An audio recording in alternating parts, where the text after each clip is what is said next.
the fabric finally arrived. This is going to be like a table runner style banner for the front table of my market booth. I am so excited.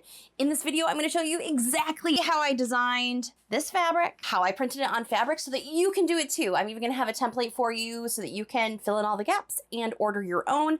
And then I'm going to show you step by step exactly how I'm going to sew this super easily. We're not going to make this project complicated. So let's go ahead and dive right in.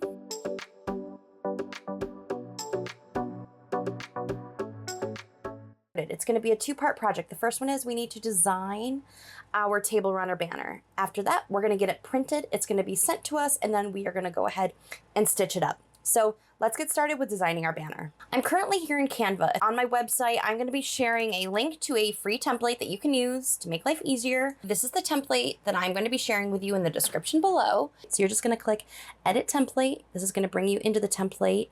It might not be editable, but either way, it's good to just make a copy. So you're going to go up to your file options, make a copy, and this is going to give you a second copy of the template design so that you just always want to have a backup copy in case something goes wrong with first. Okay, so let's walk through how to use the Canva template that I made for you to create your own custom logo fabric. This is going to be as simple as I can possibly make it. I usually use Adobe for my designs that I'm putting into Spoonflower, but Canva has free options. So I'm trying to make this as budget friendly as humanly possible. So I tried to use free elements in this design as well. So if you already have a logo, you're simply going to bring it into the program and you can upload it here. But the first thing I really want to do is change these background templates. So you can see this little cloud and the grass here. This is actually like a photo placeholder. So if you have a branding pattern or branding color, you can use it to fill in the background of your table runner. Basically, we have side-by-side table runners here. We're gonna print two on our piece of fabric, one for the front of the table runner and one for the back of the table runner.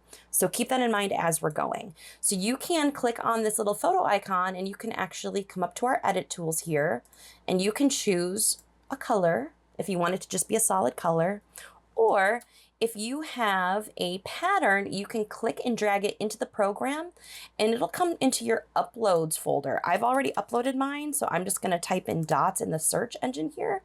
And this is my dots pattern. So if you had your pattern, you would just drop it in and then it's gonna fill in. You're just gonna click it and hover it over the placeholder and it's gonna fill right in. Now, because anything can fill into these photo holders, that can make it tough to edit. So I'm gonna recommend you're gonna right click once you're happy with your background and press lock. Again, right click and press lock. And this just prevents, as we're playing with different photos or different logos and different elements, they're not gonna fill into those background images. Once you're happy with the background of your table runner, and keep in mind, this is 2 yards long. So these dots are gonna be huge, but I don't mind, that's fine. We're gonna zoom in just to make it a little bit easier so you can see. I'm gonna scroll down a little bit and then we're gonna play with our logo. If you already have a logo, you can click and drag it in. I'll show you what that looks like. So you could just, I've got a folder here, I've got my logo, I'm just dropping it down. And you could theoretically delete out everything here, delete out all these elements, hover it over the top and then click and drag it down to resize it. And you can place it in the center here. You can size it the way that you like, okay? You can delete as many of these elements as you want. Make it totally your own. You can see as I'm moving, little pink dotted lines come up that tells me if something is centered or not relative to the other objects on the canvas, and that's just a helpful guide. But you can put in your own logo here. If you don't have your own logo, you're welcome to use the template for the runner that I have here. I'm just gonna delete this. If there's ever something in the that you want to undo, like, oops, I accidentally deleted everything, you're just gonna press Control Z. Okay, so I'm gonna press Control Z until everything comes back. Perfect. And I'm gonna delete out the logo that we don't want. The next thing I'm gonna have you do is you're gonna change the font. So in this case, my font is already here, but if your brand was Katie's Cookies, just type it right in, okay? If you want to change the font, you're gonna, again, go to our little edit tools up here, select the font, go to the edit tools, and then choose a new font. And it'll change into different fonts for you. Rosa 1 is my brand font, so I'm gonna go back and choose Rosa 1, and I'm gonna change this back to Garden Girl Studio, and make sure that you don't have any typos, okay? because that's not going to be fun. You don't want the typos in there. Okay, next, your business details. Here you're going to put something that is going to be beneficial for your market goers to know what you sell. So make sure it's something of high value that they can at quick glance know exactly what it is that you do. So I'm going to put embroidered gifts. And you can change the other one to be exactly the same, or you can make it different. Maybe your business does art prints, okay? So you can put art prints up there, all right? Next, you're gonna wanna, again, add some business details. You can either do your social media handle on both, or you can say, founded in 2025, okay? And that's gonna pop up there, or maybe I wanna say, art by Lauren Weber. Over here, I gave you a space for your social media handle, and honestly, at some point, I might wind up just doing the social media handle on both because it is so valuable, but for right now, we'll just keep it on one half. And I'm gonna put my social media handle.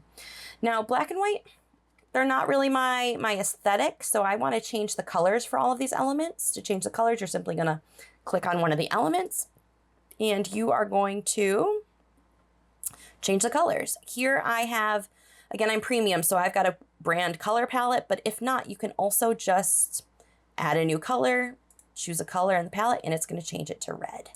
Personally, I want this to be orange, so I'm gonna change it to orange. And then it's gonna ask if I want to change all of the elements, all of the main like non-font elements to orange. And I'm gonna say, yes, please do, because it's gonna save me some time. Even if I wanna change some of these to different colors, you can keep playing around until you're happy with the colors that you've chosen. I'm gonna change these to yellow. This little line here is a separate, so I'm gonna go ahead and again change it to yellow and yellow. And you can do this for all of the elements and for as many objects as you like. Perfect. Now for our font color, I want to choose something a little bit darker so that it has good contrast and it's easy to see. So I'm going to choose this dark pink color and dark pink. Now, if flowers are not your jam, you can totally change this out for something else. And the same thing with this, with these swooshes, these circles. So all you would do to change out the elements in this project is you're going to click up to elements and then you're going to type in what you want. So maybe it's baking supplies or art supplies, whatever it is. So let's change this to art supplies. And you're going to go to graphics, see all, and then in this little scroll bar here, the little 3 lines with the circles, if you are not a pro member, click free. That's going to save you some time. Okay. And let's see if we can find one we like. We're gonna make it even more specific. Let's do pencils. Okay, here's a cute pencil. So I like that it's just line work. Again, you can change it into whatever you want. There's all kinds of elements here that you can choose. So I'm gonna take out the flowers. Okay, I'm going to put a pencil. We're gonna make it like a little bit smaller. Maybe we like a little bigger. And I'll do another one. I'm just gonna press and hold Alt, and then I'm gonna click flip horizontal. Use this little rotate tool to spin it around, okay? I think we're gonna go like there. And we'll kind of cross them. Now I wanna show you how to use your layers so that you can get this underneath. You're gonna right click. Let's select them both. Then right click, layer, show layers, okay? These are your 2 pencils right now. We want them below these white lines. So let's just click and drag them down, put them underneath, and now they're hidden behind there, which is kind of cool. You can adjust them a little bit. I'm gonna rotate this one up a little bit more. And now I've got pencils. I don't know, why not? I'm gonna change them to pink, or I'll make one pink and one orange. Nah, both pink. Okay, so now you can kind of play with that and see what's going to work for your brand. You can change it to whatever you want if flowers are not your jam, okay? Totally cool. You can also change out these little circles. Again, all you're going to do is come up here and say like circle frame and click graphics. And again, I'm going to recommend that you select free if you're not a pro member so that you can see all of your free options.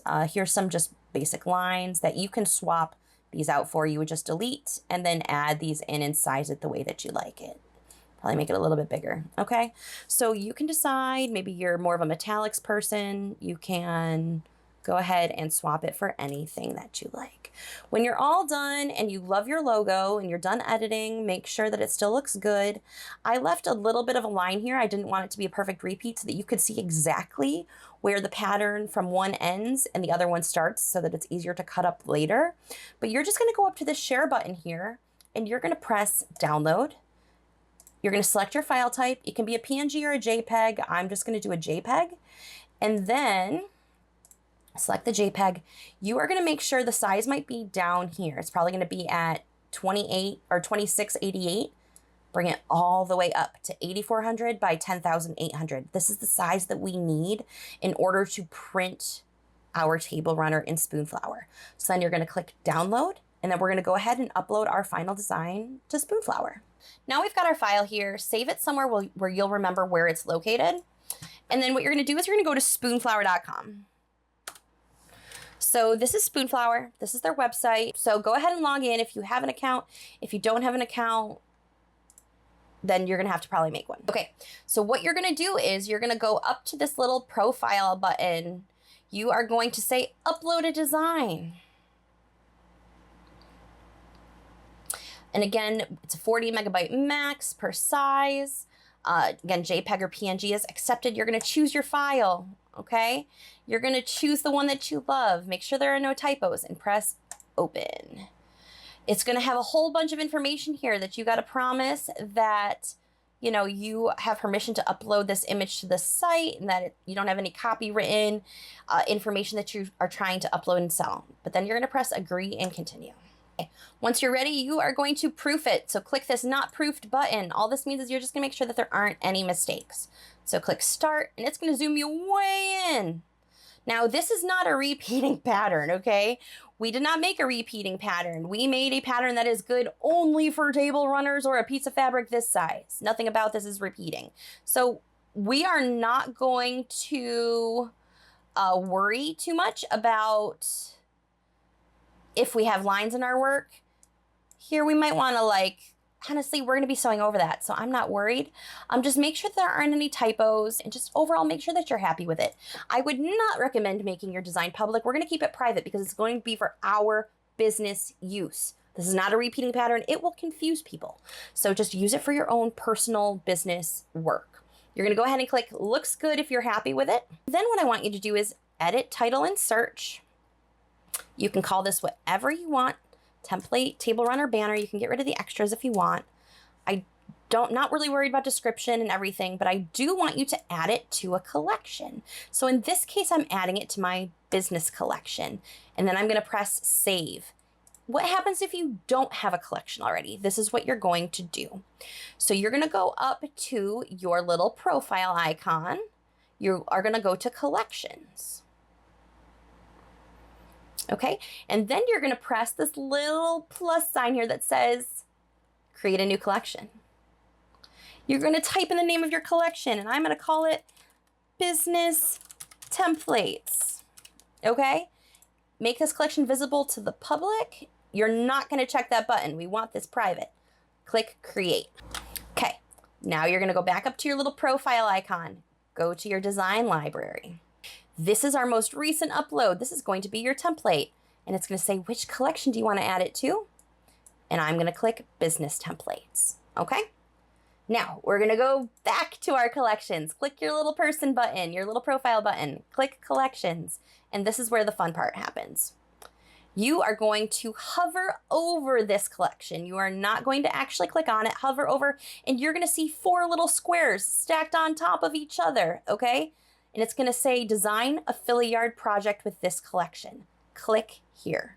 Now what I want you to do is we are going to use this design to make a Fill-A-Yard. The reason why we are going to do this is so that you can see exactly how your project is going to print. We don't have to worry about rotating it. We don't have to worry about how Spoonflower is going to print it.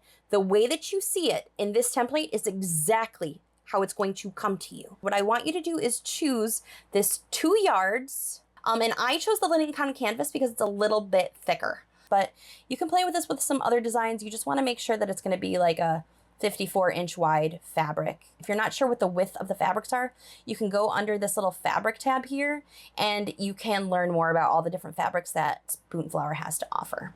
So linen cotton canvas, and then design your project. Click through, and now you're gonna have this huge grid system here.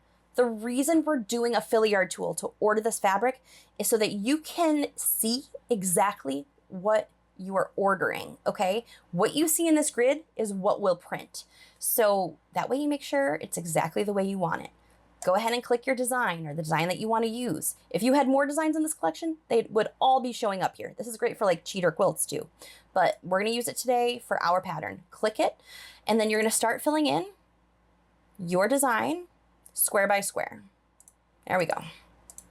And I'm just gonna click in every single one of these squares until we fill in our design.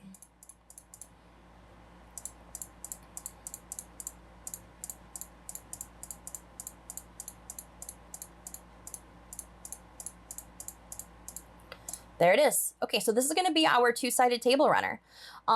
If I'm happy with this, I'm gonna press add to cart. Keep in mind that as soon as you press add to cart, it's going to add to cart and you won't be able to see the preview again. Now, I think it's interesting that it kind of like offsets the design here, because I don't think, yeah, our design is perfectly aligned, but that's just kind of the nature of how Spoonflower fabric sometimes prints. I'm not super duper worried about it. If it's a little bit uneven, I think it's gonna be okay. This is a DIY project, so it doesn't have to be completely perfect, but we'll kind of roll with it. I wish that it was a little bit better centered, but I think that that's just how this fabric is. If you go to Spoonflower, again, we designed this to be 54 inches. We know it's 54 inches. Let's go to fabric types and we'll double check here, but our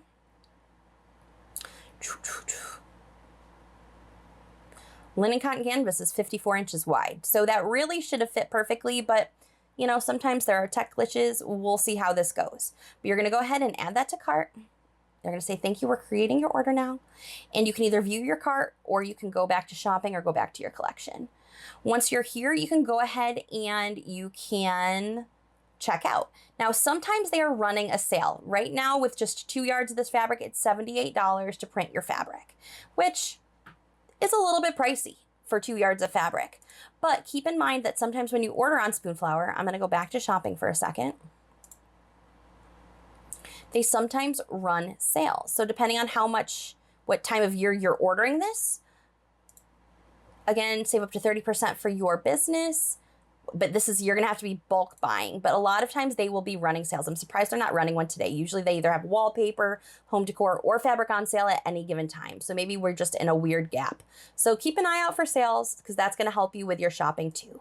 But when it's the right time and you're ready to check out and they're running a sale, I usually wait for like a 25% off sale, because that would bring this price down from, let's see, 78 American dollars times 0.75 to $58, which I think is a much better deal.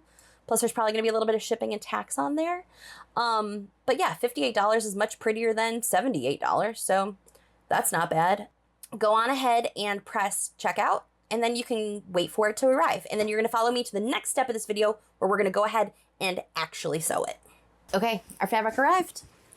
It's here. And yes, I know this is big. That's okay. We want it to be a banner style. We want it to be visible from far away. We don't want people to have to come like super, super close. We want them to be outside our booth and still be able to read it. So yes, it's big and it's folded in quarters right now. So it's even bigger. But I love it. I'm really happy with the quality on how this came out. So once we're all done sewing, the project's gonna be in half, and this giant thing is going to be the table runner that we can use for our booths, okay? The first thing we need to do is we need to cut away these edges, okay? These are our selvages. We need to cut them away. We don't need them. And we need to get this as square as possible. It's not gonna be perfect. Spoonflower fabric doesn't always cut square. That's okay. It doesn't need to be perfect. We're not reselling it. This is for us. So don't worry about perfection, okay?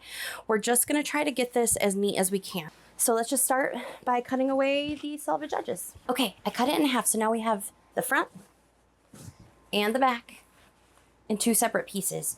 Now, when I cut down the middle line, like there was a line from our design that I cut down, as you are trimming up your project, if you're finding that your fabric is uneven, like the logo and the background, if there's less background on one side of the logo than the other, trim it up so that it's centered if that will bug you. Personally, I could go either way, but I'm going to trim it up. The most important thing though is to make sure that when you're all done cutting and trimming and getting everything centered just the way that you want it, that both pieces are the exact same size.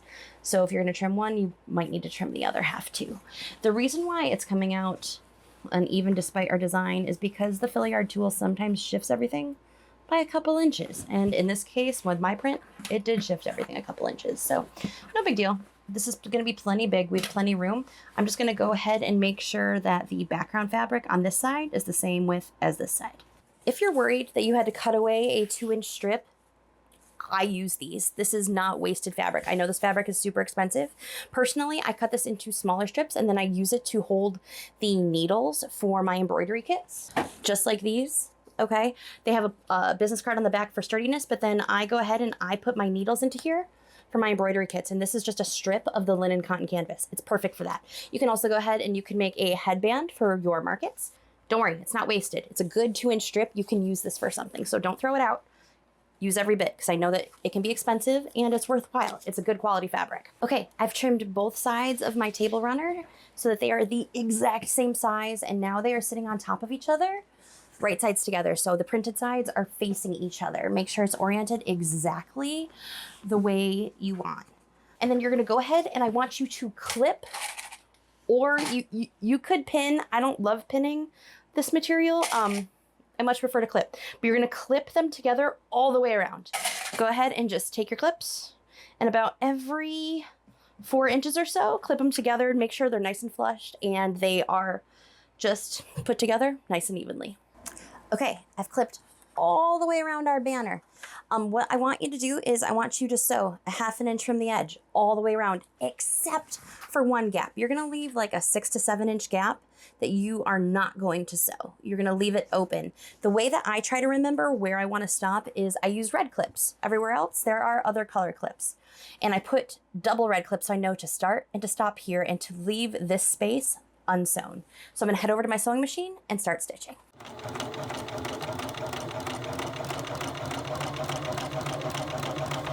Okay, we just sewed around the edges. Don't forget to trim out your corners because that's going to help with bulkiness. Because what we're about to do is we are going to flip our project back right side out. So remember we left that hole right here? Yep, so you're gonna reach into your project and you are going to flip it right side out. If you have one of these things or like a crochet hook or something, you can use it to pop the corners out. I don't know what we call this. I have no idea what this is called, but this is what I use. I don't know, I call it my corner popper outer because it's going to pop out the corners. Perfect. See, nice corner. Do this with all 4 corners. I know that it's an annoying step, but I'm gonna highly recommend that you press the edges of this so that we have a nice crisp edges, okay? We're gonna wind up top stitching this all the way around and it's gonna be really helpful if we have nice crisp edges. So go ahead, you can use a full-size iron. I'm just using a quick mini press because it's what I have available. Press your edges so that it's nice and crisp and even. We are so close to being done with our table runner. I just went and pressed our seams all the way around so that they were flush.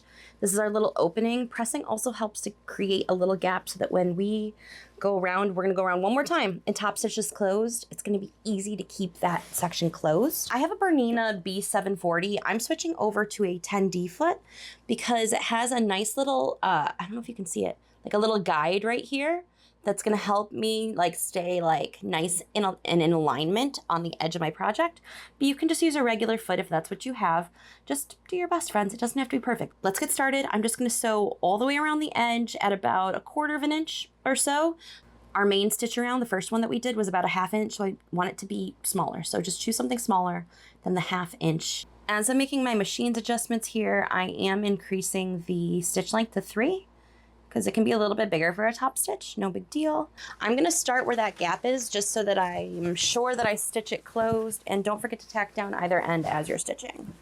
Okay, if you're using this 10D foot, you might need to move it over a little bit, so I'm just gonna nudge my needle over just to make sure that I'm actually stitching on the fabric. And again, we just want to make sure that we're catching it. It doesn't have to be a perfect 1/4 inch. Just make sure that you're catching the fabric as you go all the way around. Friends, this came out so good. Look at those edges. Look how crisp and clean that is. It came out so nice. I cannot wait to drape this over my table at markets. I hope that yours comes out just as good. If you have questions, drop them in the comments below. I'm more than happy to answer any questions about Spoonflower, Canva, whatever you've got. If you want to see more Canva tutorials, I use Canva almost every day. That's why I have a premium membership. Again, I'm not currently a sponsor. Canva, if you're seeing this, maybe in the future.